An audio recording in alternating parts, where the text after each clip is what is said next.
guys, welcome back to the channel. Haven't been on here in a little while. In fact, I haven't done very much with the RC cars lately, and I've decided that it's time to actually update some things a little bit. I'm moving away from one of the chassis that I was running with the RC cars. I'm updating to Team Associated's new B6.4 two-wheel drive buggy chassis, and I'm going to do a box opening for you guys and let you kind of see what's in this. Now, this kit has been on the market for a little less than maybe a year now, but it is new to me, so I might as well just go ahead and show you guys what's inside, what's involved with one of these, and as I decide to update some things with the little RC car program and kind of move forward with doing that. Now, the crazy thing is that I am kind of under a time crunch with this because I need to have this thing built and ready to go in about a week because I do have a race coming up with the local series here in San Diego at SDRC Raceway. They're continuing their Never Summer Series, and I'm going to be trying to make round one, hopefully racing in the two-wheel drive class and in the four-wheel drive class as I did last year, and I figured it's good to update some parts. Now, Team Associated over the years has been really well known in the two-wheel drive buggy class, and they seem to constantly update their chassis about once every 9 months to about every year. And they do that because that specific style of racing is extremely popular. I mean, everything from 21.5 guys, the 17.5 class, 13.5, and of course you have the guys in modified. So if you can think of how many drivers there are that are potentially running in a two-wheel drive buggy and all the different motor classes there are, they try and keep things going as technology changes and as the demand for basically a better handling vehicle and something that they can be more competitive with for everybody from their hobbyists like me to the pro drivers will really need. So that's why they've come out with this latest. So I'm going to open this up for the first time. You guys are going to see me open it up. We're going to take a look at what's inside. I'm pretty sure it's going to be like a lot of the other Associated kits that I've opened up with the quality and some of the things they do. So let's get into this and see what we got. I got the trusty knife here. Everything, of course, is factory sealed. If I can figure out where the... You'd think I know how to do this by now. Here we go.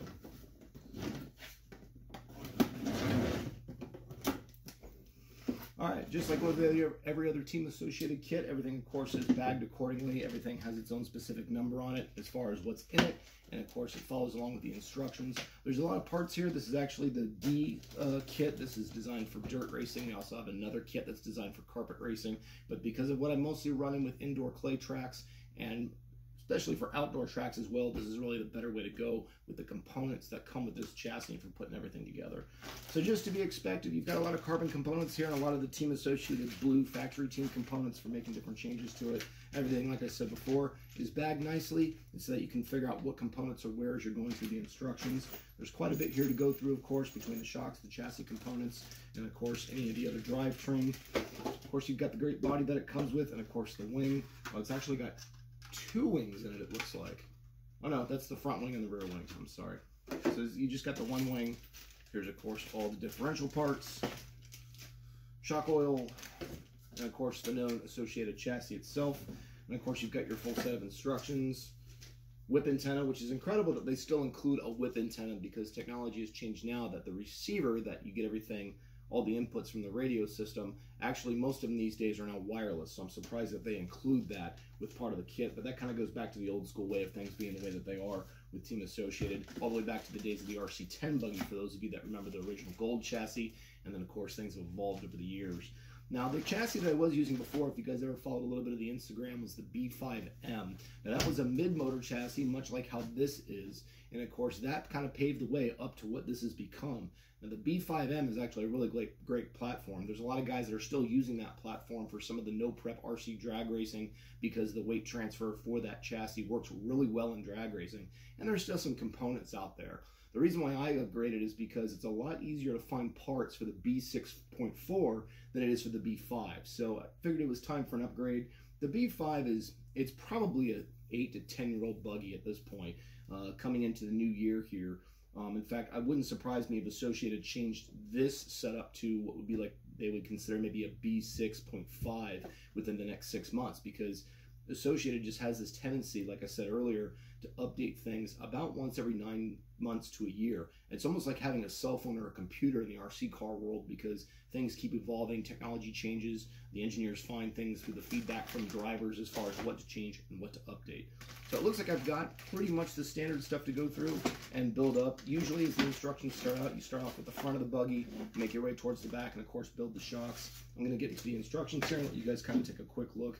Most Associated instructions are really easy to decipher, so if you've never built one of these kits just in general, they're always CAD drawings, so they're easy to read, easy to look at. They refer all the parts in the bags, of course, as the bags are all numbered as far as what they are and labeled for where you need to find them. Makes it really easy for putting together the kit. So as we're taking a look at the instructions, yep, just as I thought. If you can see it, everything is, of course, a CAD drawing, so it makes it really easy for putting things together and deciphering where things are at. It's always good to go through your instructions when you first get an RC car, especially if it's a kit, just to kind of take a look at to see what's expected as far as a building standpoint goes. And then, of course, it's always good to have a good set of tools as well. Now, I still have the good set of Allen wrenches and toolkit that I got from Sticky Kicks RC a while back, that if you guys ever saw that video, I kind of showed a little bit of the tools. They've been great tools to have. They're a really good quality set of Allen heads on there, a couple of wrenches as well, and they work really well for when I'm at the track and when I'm here on the workbench putting things together and doing my maintenance on the cars and that sort of thing. So it's something to consider if you're getting into this and getting into one of these, to have a good quality toolkit, which you can find probably at your local hobby store or online through different avenues and whatnot. So I'm going to get into this because I do have literally a week to get this together. In fact, by the time you guys see this, I'm probably going to be pretty deep into putting this car together and trying to get things ready to go for this next race that's coming up. So I hope to see you guys on the next video. For now, this is Brad with Lucky 7 Racing and the Cars, Coffee, and Donut Automotive event that happens in San Diego. I'll see you guys on the next video.